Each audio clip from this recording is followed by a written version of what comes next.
Ever since its very first trailer dropped, I was, like I'm sure many of you are out there as well, very much anticipating this film. It just looked like it would possess the entire package. Stellar performances, an outstanding soundtrack, and a real emotional wallop. And I will just cut to the chase and tell you right now, A Star is Born did indeed deliver the goods, and especially in those three departments, delivered them in spades. From the very first musical number, I was totally digging this film's soundtrack. To put it eloquently, it just plain rocked and perfectly drew me into these characters' worlds. And both Bradley Cooper and, of course, Lady Gaga just performed the heck out of their opening numbers and really every musical number in this entire film. And speaking of those two, wow, just wow, they were together on screen, pure magic for me. From their very first dialogue scene, it was so clear that they had genuine chemistry. Chemistry that Bradley Cooper as a director really did maximize. Just the way that he directed their opening moments together so delicately captured their instantly genuine connection. And in that opening dialogue scene, the character of Jack quite literally got into Allie's personal bubble, initially in this sort of kind of uncomfortable, awkward way. But it was that action and that actual physical touch between the two of them that began to open up Allie in a way that she never had been previously. And actually, physical touch was kind of this cool running motif throughout the film. One or both characters physically connecting with one another in almost every single scene they shared, creating this very visual bond that was just riveting to watch. I actually now, though, need to double back around and just praise Lady Gaga and Bradley Cooper individually for their fantastic acting performances in this film. Every time that Cooper took the stage and sang a song, he so powerfully captured a man that was just searching for the truth, for meaning and for purpose, and it was profound to watch.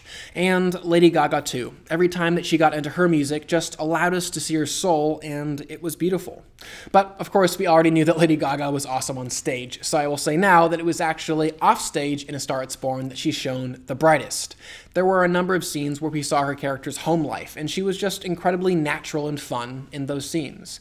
And there were also so many little quiet moments, especially with Cooper, where the camera was close and it was just her eyes exuding this extremely honest performance. In short, it really does look like Lady Gaga will become a genuine movie star. I should say, too, that I thought Bradley Cooper's talent also shone through in a number of instances in his directorial decisions as well.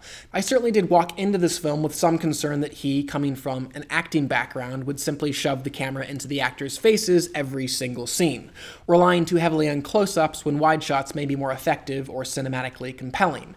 And though he certainly did shoot a lot of close-ups in his directorial debut, he was also able to make some really smart and impactful choices with the lighting and camera work. For example, he was constantly and with much intention creating this great contrast between Jack's world and Allie's world. Especially earlier on, the former character's world was dominated with this frenetic and energetic handheld camera work. And through it, I was helped to feel what it would be like to be on those stages, often drunk as a skunk, but so alive in that music.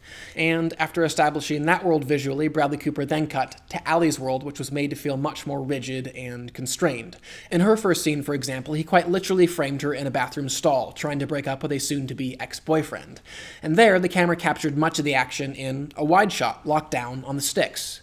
Of course, I will admit that the film did stumble in a few areas. Beyond some of the aforementioned greener directorial decisions made by Cooper, A Star is Born did struggle to fit everything it wanted to in its already lengthy runtime, and was consequently forced to, at times, simply kind of become this extended music video that would quickly fast forward to the next important moment in these characters' lives. And that did indeed ultimately undercut some of this film's power, as the writer and director sought to give equal focus to this brand new star, as well as this dying star. Both stars were sort of prohibited from shining as brightly as I think they wanted them to. And for me, this especially got in the way in two very key moments in this film, one involving Dave Chappelle and the other Ron Rifkin.